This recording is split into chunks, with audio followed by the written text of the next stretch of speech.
When you need advice, come to Ben and Kelly. It's Group Therapy on 99.7 DJX. Yeah, and if ever you want to share a little drama in your life with us, we'd love to hear it because, it's just who we are as people.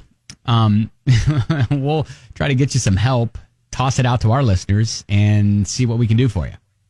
Okay, so he writes, my girlfriend and I had a little disagreement recently, and while she was frustrated, she posted 2 or 3 tweets about the situation.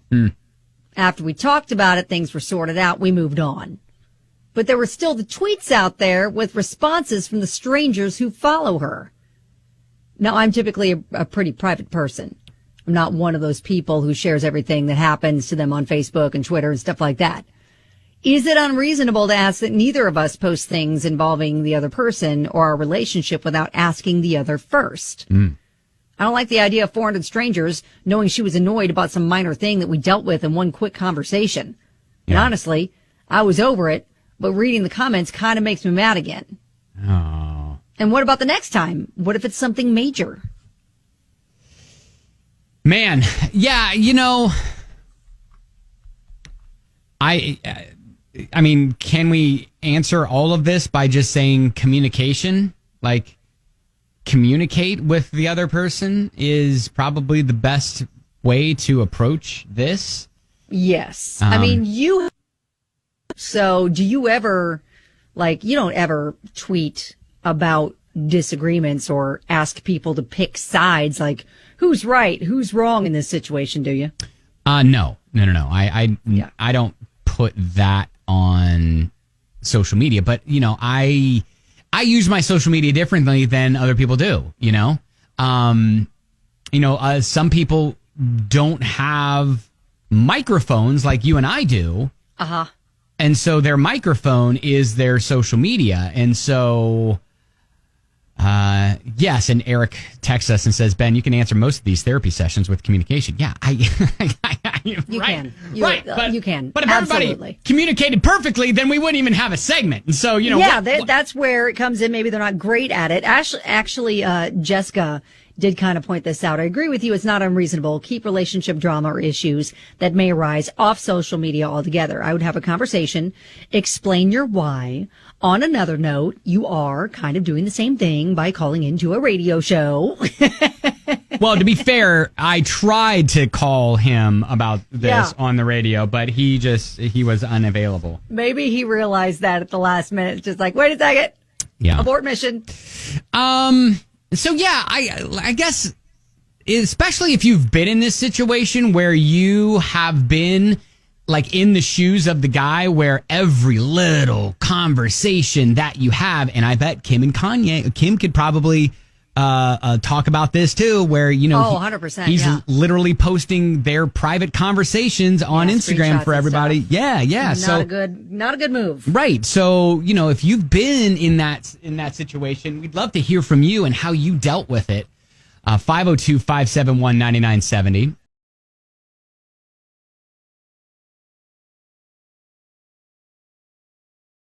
With group therapy, he's a little perturbed that their what seemingly minor disagreement that they resolved on their own got put on Twitter, and now he's having to deal and read the replies of all these random strangers putting in their 2 cents.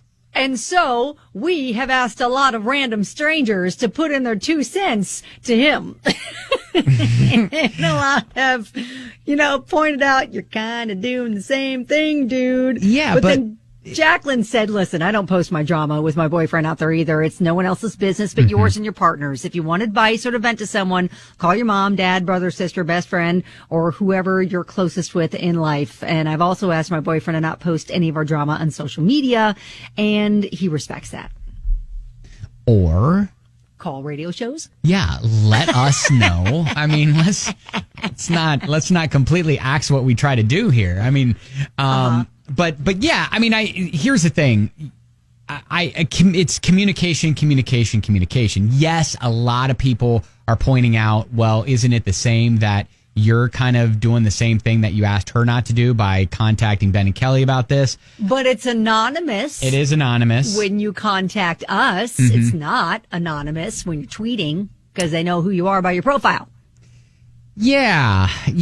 And I just think that you need to just have that conversation. And if she can't understand the fact that your relationship is more important than maybe your engagement on social media, then, right? And 400 strangers thinking you're right in the argument, right? Then that's another issue that I would invite you to call us about, and we can work out. Yes, exactly. Well, I don't think it's a super healthy way to approach solving conflicts in a relationship if one has to be a winner, and that's also kind of not a thing. And I think if you're tweeting about it and you're hoping to get a bunch of support for whatever your side of it is, I don't think that's going to bode well down the line either for you both. I think you both need to kind of take outside, opinions out of it. Now, this can also be something other than just social media. Like Eric writes and says, my ex did this. She would text her cousin or not want to talk about the issues we were having, but instead, take the issues and text her cousin about it. I think it's all about wanting the attention. There's a reason we're no longer together. So yeah. I mean, that is a really good point. You need to solve the issues with the person you're having the issues with. You don't just go take it to other people and be like, isn't he a jerk? Mm-hmm. Don't you agree with me? Yeah, that's a conversation, even though it's awkward. And especially if you're that, invested in your social following that you care that much about what, a few replies on a relationship issue. I don't know. Yeah. It's tough. You know what? It took me forever to even find anyone to date because so many people just naturally assumed I would talk about them on the radio and nobody wanted a part of that, which I never did. I never spilled dirty laundry on the air about anybody I dated or my husband or anything like that. I think there has to be a level of privacy that you have to maintain that, is going to be for just you. And, especially when it comes to the issues you're trying to work through, it's hard enough figuring out with just your partner, let alone if you let a bunch of strangers in to chime in about it.